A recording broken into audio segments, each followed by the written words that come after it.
Ayan. Hello, good morning guys. God bless. Good morning mga kapatid. Salamat sa Panginoon sa araw na ito.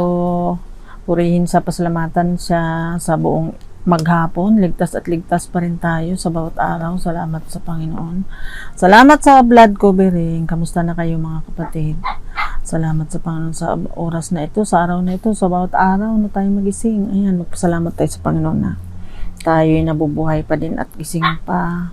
Thank you, Jesus. Ayun ang verse of the day natin, mga kapatid. Ang mensahe natin ngayon ay sumpa sa mga mapang-api. Yan. So, may sumpa pala doon sa mga mapang-api. Hallelujah. Thank you, Lord. Ayun sabi, Mikas 2 verse 1 hanggang 3. Sabi, kakilakilabot ang mangyayari sa mga hindi na natutulog dahil sa pagbabalak ng kasamaan. Mayroon naman talaga magawa nun, mga kapatid. At maagang bumabangon upang agad itong isagawa sa sandaling magkaroon ng pagkakataon. Ayun talaga yung gawain ng mapang-api, masasama, mga sakim, mga ganid. Ayan, nabiktima tayo nito minsan sa ating paglalakbay sa digdig na ito.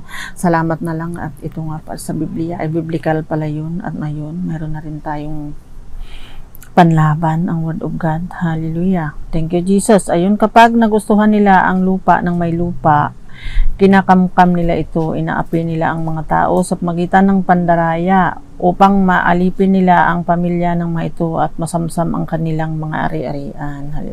O diba? Mayroon naman talaga magawa nun. Hindi lang sa pelikula, sa teleserye, sa teledrama, sa radyo o sa television. Talagang may nangyaring ganun, mga kapatid. Doon nga saan yon? Sa mga dilawan daw. Mga kinamkam nilang lupain ng Panginoon na hindi naman kanila pero gusto nilang suluhin. Hindi din naman nila madala sa hukay pagka sila inabuna. Salamat na lang sa Panginoon na natuntun natin itong mga verse na ito. Hallelujah. Ayun, verse 3.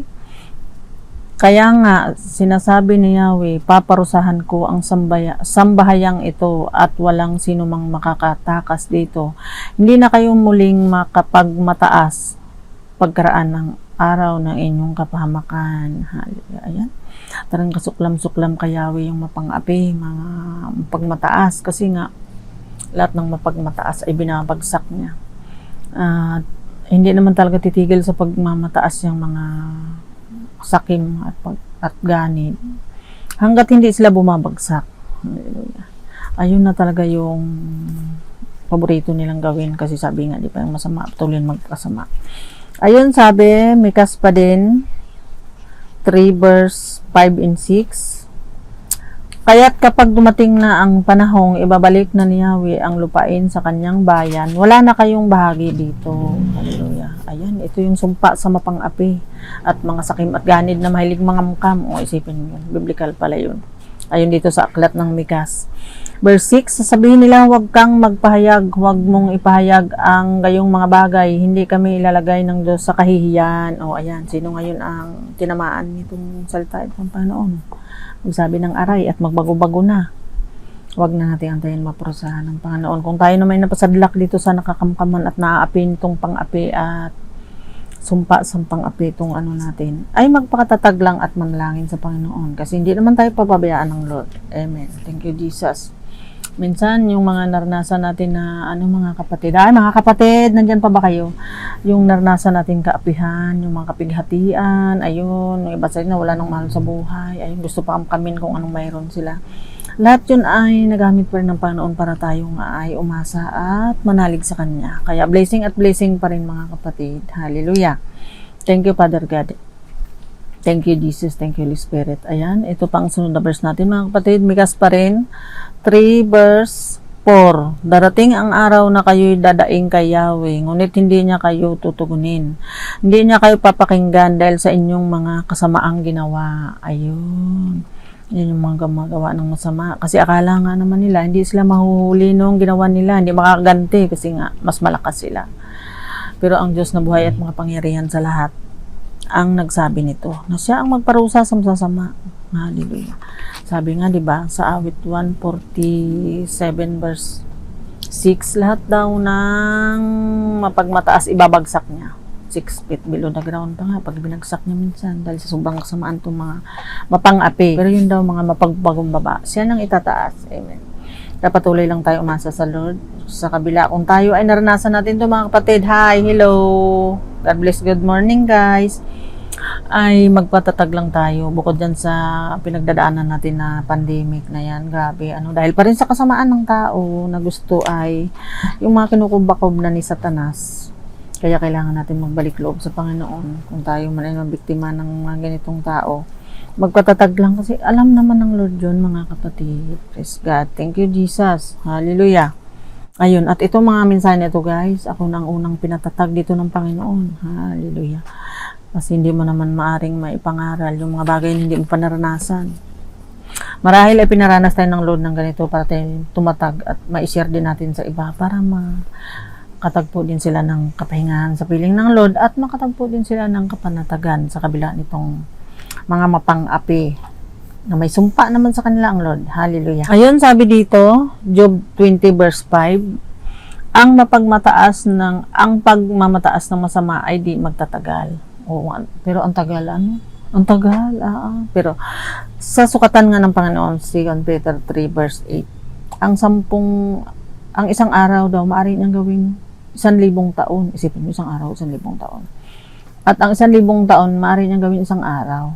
Kaya kailangan lagi tayong mapagpasalamat na kung niisip natin miserable, ako dati niisip ko miserable yung mga naranasan natin.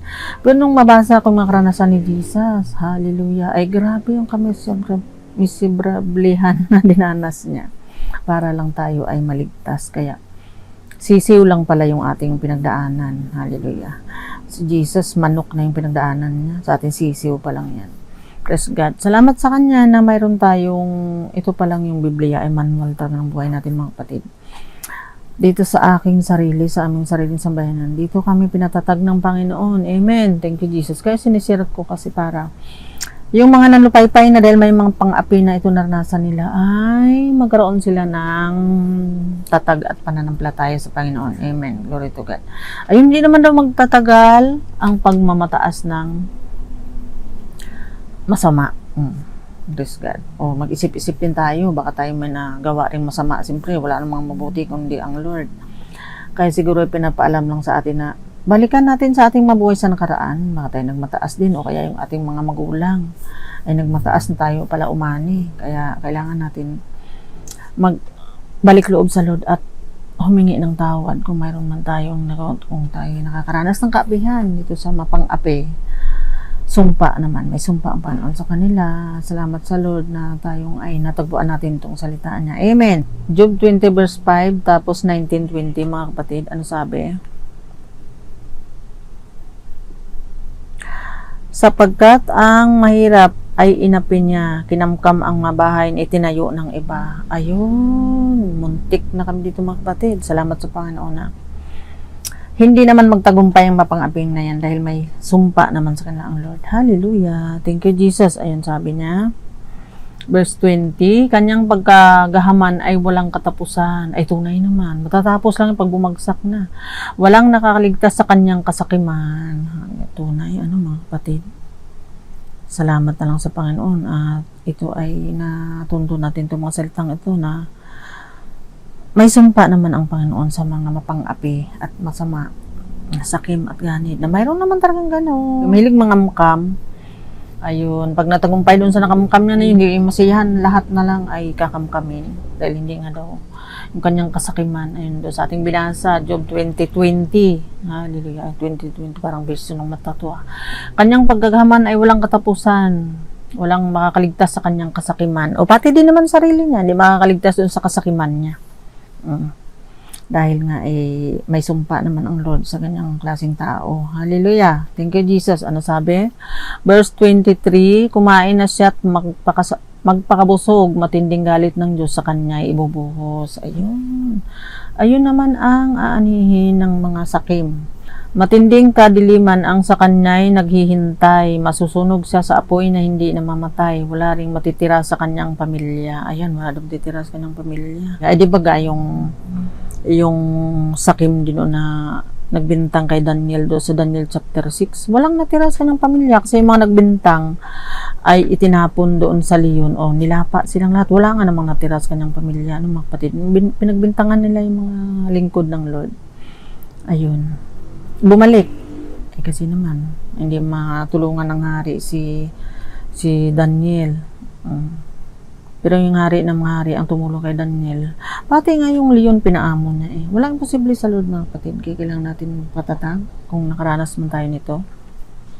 Hindi daw sa masusunog sa apoy na hindi na mamatay sa impyerno, mga kapatid. Dito pa lang sa daigdig na ito, maranasan mo yung parang impyerno dahil dito sa mga masamaan pang-api. Pero ang Diyos na buhay at mapangyarihan sa lahat ay kakampi natin. Amen. Thank you, Jesus. Ayan, wala din matira sa kanyang pamilya, o di ba? Pati yung pamilya tinapon sa apoy nung nandoon sa sa Daniel chapter 6. O, ganun din naman nangyari sa Daniel chapter 3. Yung mga nagbintang doon kay Sadrach, kay Meshach at kay Abednego, nanindigan ng sila. O, buong pamilya tinapon sa wala nga namang natitira, mga kapatid. May matutunan tayo dito sa mga salita na ito ng Lord kasi baga mataranasan natin ay ang tindi. Yun naman pala, may sumpa naman pala ang Lord. So, kahit marami silang kakampi, kahit yung batas kakampi na, kasi babayaran nila, susuhulan nila, ang Diyos hindi na kayang suhulan. Hallelujah. At siya lang pag-asa natin. Amen. Thank you, Jesus. Verse 29, ganito ang sasapitin ng lahat ng masasama. Kapasyahan ng Diyos sa kanila ay itinakda. Ayan, may nakatagda ang Lord. Kaya, tatag-tatag lang, mga kapatid. At kung tayo man ay itong mapang-api na ito, abay tigil-tigil na, magbalik loob at tumingi ng tawad sa Lord at mahabagin naman siya. Amen. Glory to God. Thank you, Jesus. Hallelujah. At kung may ganitong mga taong inaapi, mga balo at ulila, kung mayroon naman tayong magawa na matulungan, tulungan naman natin.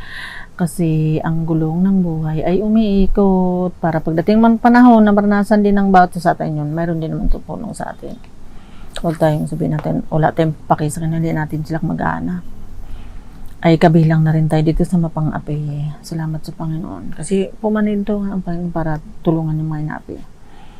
Thank you, Jesus. Kasi grabing kapihan ang dinanas ng Panginoong Jesus. Amen. Thank you, Jesus. Ayan, Job pa rin. 20 verse 10. Makikisama sa mahirap ang kanyang mga anak. Kayamanang kinamkam, mapabalik lahat. Ayan, yung mga kinamkam nilang kayamanan na yan, ay mapababalik lahat yan. Alam na ng Lord yun kung saan yan punta. Hallelujah. Salamat sa iyo, Panginoon. Naranarasan to ng iyong mga lingkod. Ay talaga naman. Ayun, Job pa rin, 20 verse 15 and 16. Kayamanang kinamkam niya. Kanya ngayong isusuka. Ayan, isusuka talaga nila yan, mga kapatid. Palalabasin nga ng Diyos mula sa kanilang mga bituka. Ayan. Hallelujah. Ayun, pati nga mga bituka nila minsan lumalabas eh. Salamat na lang sa Lord sa mga salitang ito na natuto tayo magpakatatag at manalig. Amen. Thank you, Lord. Hallelujah. Ang palalabasin naman daw ng Lord. Verse 16, ang nilulunok ng taong masama ay tulad ng kamandag, parang tuklaw ng isang ahas na sa kanya ay papatay. O tingnan mo, karma, bumabalik. Yung kasamaan kasi ng masama ay parang yung lason. Na siya din naman ang lalason o yung mapag-aahas niya, siya rin naman ang natutuklaw. Kasi di ba sabi doon sa ikalawang Timoteo 3 verse 13, ang masama daw patuloy na magpakasama at ang manlilinlang patuloy na manlilinlang at siya man ay malilinlang din. O, lahat ng gagawin niya babalik sa kanya kasi ang tinatanim ay inaani. Galatians 6:7 at Kawikaan 14:14. O, masama o mabuti ang itinanim ay naaani. Hallelujah. Kaya mag-ani-ani, mga kapatid. Hallelujah. Thank you, Lord, sa mga salitang ito. Ayun, may kamandag ng ahas, mga kapatid. Para yung lason. Lason talaga. Sinong unang, bagamat may mga nabibiktima itong mga mapang-api, ay ang sumpa naman ng Panginoon sa kanila, ay babalik pa. Sila lang rin tumuklaw sa sarili nilang kasakiman. Ay, di ba ka nga? Anong ginawa ba ni Goliath? Di ba nilait-lait si David? Yung panlalait niya, bumalik sa kanya. Kaya yung mapang-api at mapanglait, naku po, Panginoon, may kalalagyan naman yan mga kapatid. Kaya magkatatag lang tayo sa kabila ng itong naranasan natin. Ang mga sakim at ganid ay lalo pang nagkukumahog at gusto makakamkam at makapang-api. Kaya ito tayo, magkatatag lang tayo sa harapan ng Panginoon. At itong mga mensahe namin, mga kapatid, una na kaming pinatatag dito. Hallelujah. Ayan, Roma 3 verse 13. Parang bukas na libingan ang kanilang lalamunan. Panalita nila'y pawang, paniling lang, ay tunay naman. Ang labi nila'y may kamandag ng ahas. Ayan, may ahas uli. Sinong tutuklawin? Di sarili lang din nila. Thank you, Lord, sa mga salitang ito. Lahat ng plano nila, sa kanila ibalik kasi yung plano ng mga nagbintang kay Daniel, di ba? Ipahamak sa, pinahulog sa balon. Na may leon. Nahulog naman siya. Kasi gusto lang tayong ipakita ng Lord kung gaano saka makapangyarihan. Pero kahit ang apoy doon sa Daniel chapter 3, ginawa niyang hamog. Hallelujah. At mga nung nagbintang sa kanya para siya ipahamak at ihulog doon, yung tatlo, si Shadrach, si Meshach, si Abednego. Yung buong pamilya din nun hinulog doon sa pugon. Tama, lahat ng mga binasa natin mga kapatid, ayun na rin ang paliwanag. Thank you, Lord. Hindi mo na kailangan magdagdag pa ng mga paliwanag, napakadami. Kasi yung babasahin nung kasunod, ayun na rin yung paliwanag ng Lord. Hallelujah. Thank you, Jesus. Ayan, Roma 3:13. Parang bukas na libingan ang kanilang lalamunan. Panalita nila ay pawang, panilin lang. Ang labi nila ay makamandag ng ahas. Oo, naku, mga kapatid, muntik na kami dito. Akala namin itutulong yun pala gusto lang kaming linlangin. Salamat po, Lord, na pagtagumpayan namin. Ayun. Narito kami ngayon sa iyong harapan para palakasin ang loob ng mga taong nakaranas nito, lalo na yun sa gitna ng pandemic. Hallelujah. Thank you, Lord, sa mga salitang ito.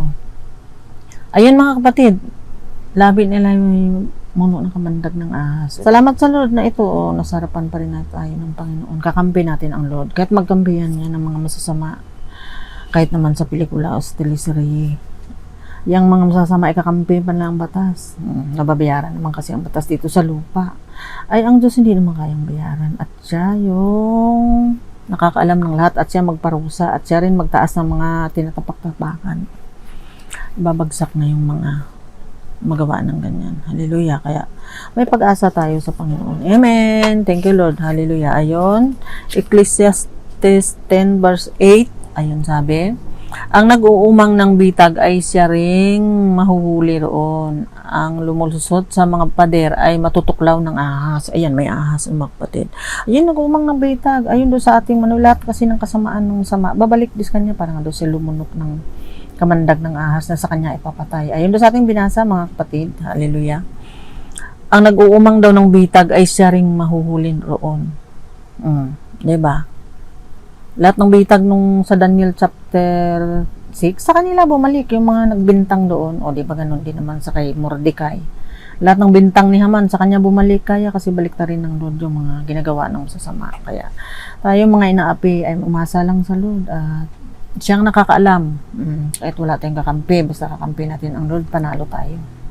Praise God. Parang talagang mahaba lang ang proseso kasi nga patuloy tayong pinapatatag ng Panginoon para nga sa iyong papurihan, pasalamatan.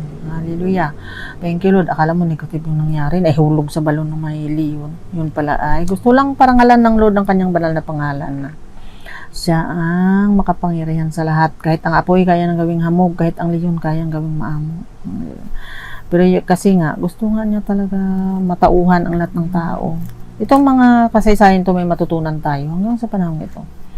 Ayan, mga kapatid. Ayun, sabi dito, ang mahuli roon, ang lumulusot daw sa mga pader ay matutuklaw ng ahas. Ayan, yung mga taong kasintigas na ng pader ang mukha, kasintigas na ng pader yung puso, ay matutuklaw yan ng ahas. Hallelujah. Sila din matutuklaw ng sarili nila pag aahas. O kasi nga ayun doon sa ating binasa, 2 Timoteo 3:13. Ang masama daw tuloy yung pagpasama.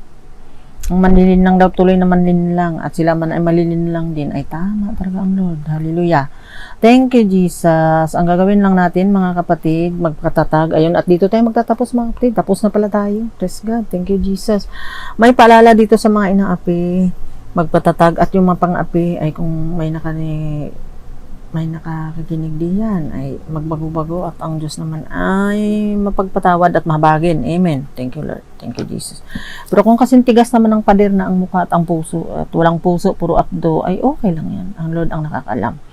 Amen. Thank you, Lord. Thank you, Jesus. Ayun, at dito tayo magtatapos mga kapatid sa Joshua 1:9. May tagubilin ang Lord sa mga mapagtiis na lingkod niya, na mga inaapi-api nitong mga sakim at ganid. May sumpa naman siya sa mapang-api. Ganun ang gagawin niya, mga kapatid. Yung mga kinamkam daw, ipasusuka ng Lord. Hallelujah. Basahin natin, Hosea 1:9. Tandaan mo ang bailin ko, magpakatatag ka at lakasan mo ang iyong loob. Huwag kang matakot. Oh, tingnan mo. O mawalan ng pag-asa, sapagkat akong si Yahweh na iyong Diyos ay kasama mo saan ka man magpunta. Ayan.